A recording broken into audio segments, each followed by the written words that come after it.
कैसे हैं बच्चों? आशा है आप सभी लोग अच्छे हैं। आज मैं आप सभी को बहुत ही अच्छी चीज़ भाषा और लिपि बताने वाली हूँ। तो सबसे पहले देखते हैं भाषा और लिपि क्या है। भाषा लिपि के बारे में जानने के लिए पहले हम कुछ आवाज़ों के बारे में जानेंगे और कुछ बोलियों के बारे में भी जानेंगे। तो देखते हैं। पायल की आवाज़ आती है छन छन, सिक्के की खन खन, हवा की सरसर, घंटी की टन टन, जूते की चरचर और पंछी के पंख की फरफर। कागज की फड़फड़, दरवाज़ा खटखट, पत्ते खड़खड़, घड़ी टिक टिक, ढोलक ढम ढम, गाड़ी पी पी।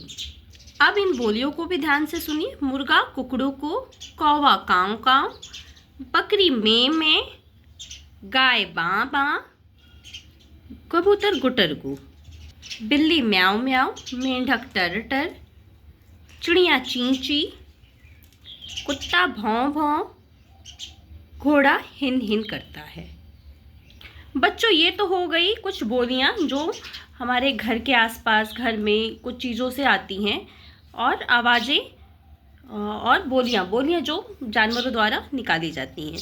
ये तो हो गई पशु पक्षियों की बोलियां जिनसे वो अपनी बातचीत को रखते हैं, अपने आपस में वो लोग बातचीत करते हैं, उनके माध्यम है। लेकिन हम कैसे बातचीत करते हैं? मनुष्य कैसे बातचीत करते हैं? उनके बात करने का माध्यम क्या है? तो उनके बात करने के माध्यम को ही हम भाषा कहते हैं। अर्थात भाषा का मतलब हम अपने भाव को लिखकर पढ़कर दूसरों तक पहुंचाते हैं या समझाते हैं, उसे हम भाषा कहते हैं। और हमारी भाषा क्या है बच्चों? हमारी भाषा हिंदी है। भाषा के कितने रूप होते हैं बच्चों? हमने जाना कि भाषा क्या है। तो भाषा अपने भाव को, विचारों को एक दूसरे के तक पहुंचाना, उसके व्यक्त करने के माध्यम को हम भाषा कहते हैं। तो भाषा के रूप कितने होते हैं? तो भाषा के रूप होते हैं 3।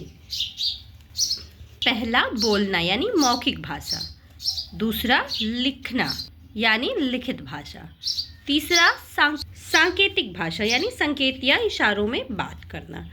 इन भाषा के माध्यमों से हम अपने भावों को, अपनी बातों को, अपने विचारों को व्यक्त करते हैं तथा दूसरों के विचारों को समझते हैं या जानते हैं। बच्चों, हमारे देश में बहुत सारी भाषाएं बोली जाती हैं। जैसे पंजाब में पंजाबी, महाराष्ट्र में मराठी, बंगाल में बांग्ला, गुजरात में गुजराती, और हमारे यहाँ तो बच्चों हमारी भाषा तो हिंदी है, आपको सबको पता है। बच्चों, आपको पता है भाषा जो होती है, जब हम भाषा के लिखित रूप को पढ़ते हैं या जानते हैं या लिखते हैं, लिखित रूप को हम समझते हैं, तो उसमें सबसे महत्वपूर्ण होती है उसकी लिपि। लिपि क्या होती है बच्चों? लिपि जो होती है, भाषा को अलग अलग ढंग से लिखा जाता है, उसके लिखने के ढंग को हम लिपि कहते हैं। जैसे भारत में अनेक भाषाएं लिखी जाती हैं, तो सबकी अपनी अपनी लिपि है। देखिए यहाँ कुछ लिपियाँ लिखी हुई हैं।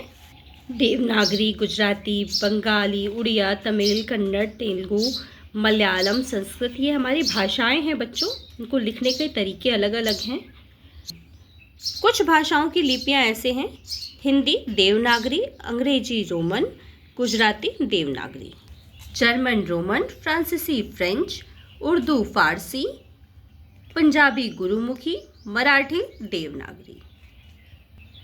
ये लिपियां हैं बच्चों जिनके माध्यम से हम भाषा के लिखित स्वरूप को पूरा करते हैं। इनके बिना भाषा को लिखना संभव नहीं है। आशा है आप सभी को वीडियो बहुत पसंद आएगी। तो कृपया लाइक, शेयर और सब्सक्राइब करें। धन्यवाद।